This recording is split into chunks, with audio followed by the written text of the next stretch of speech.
दल फरक हुन सक्छ, तर देश एउटै हो। नमस्कार। आज हामी एउटा यस्तो विषयमा कुरा गर्दैछौँ जसले हरेक नेपालीको मन छुन्छ। त्यो विषय हो राष्ट्र निर्माणमा राजनीतिक सहकार्य। लोकतन्त्रमा विचार फरक हुनु स्वाभाविक हो। फरक दल, फरक नीति, फरक दृष्टिकोण यी सबै लोकतान्त्रिक व्यवस्थाको सामान्य र आवश्यक पक्ष हुन्। तर एउटा प्रश्न भने सधैँ उठिरहन्छ, के देशभन्दा ठुलो कुनै दल हुन सक्छ? सायद यसको उत्तर अधिकांश नेपालीले एउटै दिन्छन्, हुँदैन। नेपाल एउटा सुन्दर देश हो। हिमालदेखि तराईसम्म फैलिएको हाम्रो भूगोल, सयौं भाषा, अनेक संस्कृति, विविध धर्म र परम्पराले हाम्रो पहिचान बनाएको छ। तर यति धेरै सम्भावना हुँदाहुँदै पनि विकासले अपेक्षित गति लिन नसकेको अनुभूति धेरै नागरिकले व्यक्त गरेका छन्। आज धेरै युवाहरू अवसरको खोजीमा विदेश जान बाध्य छन्। गाउँहरू रितिँदै गएका छन्।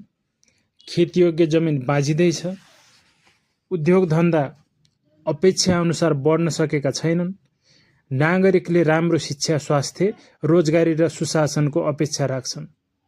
यी चुनौतीहरूको समाधान एउटै दलले मात्र गर्न सक्छ भन्ने सोचभन्दा पनि साझा राष्ट्रिय प्राथमिकतामा सहकार्य गर्न सकिन्छ कि भन्ने प्रश्न अझ महत्त्वपूर्ण देखिन्छ। कृपया भिडियोलाई लाइक, शेयर, सब्स्क्राइब र कमेन्ट गर्नुहोला। लोकतन्त्रमा नेपाली काङ्ग्रेस, नेकपा एमाले, नेकपा माओवादी, राष्ट्रिय स्वतन्त्र पार्टी र अन्य राजनीतिक दलहरू सबैको आफ्नै विचार र भूमिका हुन्छ। विचारमा प्रतिस्पर्धा लोकतन्त्रको शक्ति हो, तर जब कुरा राष्ट्रिय हित, संविधानको सम्मान, नागरिकको जीवनस्तर सुधार, शिक्षा, स्वास्थ्य, रोजगारी, पूर्वाधार, सुशासन र भ्रष्टाचार नियन्त्रणको आउँछ, त्यहाँ सहकार्यको भावना पनि उत्तिकै आवश्यक हुन्छ। राजनीति प्रतिस्पर्धाको मैदान हुन सक्छ। राजनीति प्रतिस्पर्धाको मैदान हुन सक्छ, तर राष्ट्र निर्माण सहकार्यको अभियान हुनुपर्छ। संसदमा बहस हुनु राम्रो हो। नीति र कार्यक्रममाथि असहमति हुनु पनि स्वाभाविक हो। तर असहमतिलाई स्थायी दुश्मनीमा बदल्ने संस्कृतिले अन्ततः लोकतन्त्रलाई कमजोर बनाउँछ। नागरिकले बहसभन्दा बढी परिणाम खोजिरहेका हुन्छन्। हामीले इतिहासबाट पनि सिक्नुपर्छ। जब समाज एकजुट हुन्छ, कठिन चुनौतीहरू पार गर्न सजिलो हुन्छ। जब समाज विभाजित हुन्छ, विकासका अवसरहरू पनि कमजोर बन्छन्। हामी सबैले आफैलाई एउटा प्रश्न सोधौँ, यदि सडक राम्रो बन्यो भने त्यसमा हिँड्ने मानिस कुन दलको हो भनेर सडकले सोध्छ र? यदि अस्पतालमा उपचार पाइयो भने बिरामी कुन विचारको हो भनेर डाक्टरले सोध्छ र?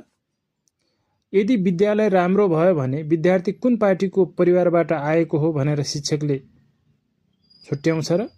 अथवा शिक्षाले छुट्याउँछ र?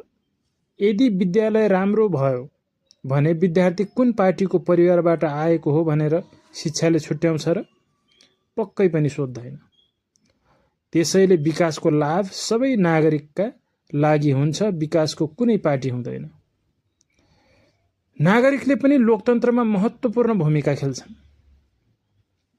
हामीले तथ्यमा आधारित बहस गर्नुपर्छ, फरक विचार भएका मानिसलाई सम्मान गर्नुपर्छ र हिंसा वा घृणाभन्दा संवादलाई प्राथमिकता दिनुपर्छ। आजको पुस्ताले केवल नाराभन्दा परिणाम खोजिरहेको छ। उनीहरू रोजगारी, गुणस्तरीय शिक्षा, सुरक्षित स्वास्थ्य सेवा, आधुनिक कृषि, प्रभावकारी सार्वजनिक सेवा र पारदर्शी शासन चाहन्छन्। देश विकास केवल सरकारको जिम्मेवारी होइन। नागरिक, निजी क्षेत्र, शिक्षक, किसान, उद्यमी, कर्मचारी, पत्रकार, युवा, महिला सबैको योगदान आवश्यक हुन्छ। तर राष्ट्रिय दिशा तय गर्ने जिम्मेवारीमा राजनीतिक नेतृत्वको भूमिका विशेष हुन्छ। त्यसैले नागरिकले पनि उनीहरूबाट सहकार्य, उत्तरदायित्व र दीर्घकालीन सोचको अपेक्षा गर्नु स्वाभाविक हो। हामीले एउटै आकाशमुनि सास फेरिरहेका छौँ, एउटै माटोमा उभिएका छौँ, एउटै राष्ट्रिय झण्डालाई सम्मान गर्छौँ। प्राकृतिक विपत्ति आउँदा हामी एकअर्कालाई सहयोग गर्छौँ। त्यसैले विकासका मुद्दामा पनि हातेमालो गर्न सक्यौँ भने धेरै सम्भावनाहरू खुल्न सक्छन्।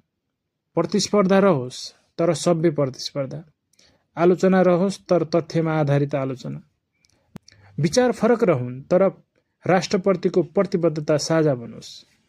हामीले भावी पुस्तालाई केवल राजनीतिक विवादको इतिहास होइन, सहकार्यबाट बनेका विद्यालय, अस्पताल, सडक, उद्योग, अनुसन्धान केन्द्र र समृद्ध गाउँ सहर पनि हस्तान्तरण गर्नुपर्छ। अन्त्यमा एउटा सन्देश, देश कुनै एक दलको मात्र होइन, सबै नेपालीको साझा घर हो। घरभित्र विचार फरक हुन सक्छ, तर घर बचाउने जिम्मेवारी सबैको साझा हुन्छ।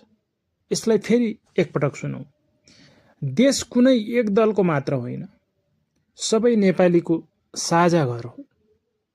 घरभित्र विचार फरक हुन सक्छ, तर घर बचाउने जिम्मेवारी सबैको साझा हुन्छ। यदि राष्ट्रिय हितलाई पहिलो स्थानमा राखेर सबै पक्षले संवाद, सहकार्य र जिम्मेवारीको भावना बलियो बनाउन सके, नेपालले आफ्नो धेरै सम्भावनालाई वास्तविक उपलब्धिमा बदल्न सक्छ। आउनुहोस्, मत फरक हुन सक्छ तर मन नटुटोस्, दल फरक हुन सक्छ तर देश नफुटोस्। प्रतिस्पर्धा गरौँ तर राष्ट्र निर्माणमा हातेमालो पनि गरौँ, किनकि समृद्ध नेपालको यात्रा सबै नेपालीको साझा यात्रा हो। कृपया भिडियोलाई लाइक, शेयर, सब्स्क्राइब र कमेन्ट गर्नुहोला र शेयर गरेर आफ्ना साथीहरूसम्म पुर्याउनुहोला। धन्यवाद।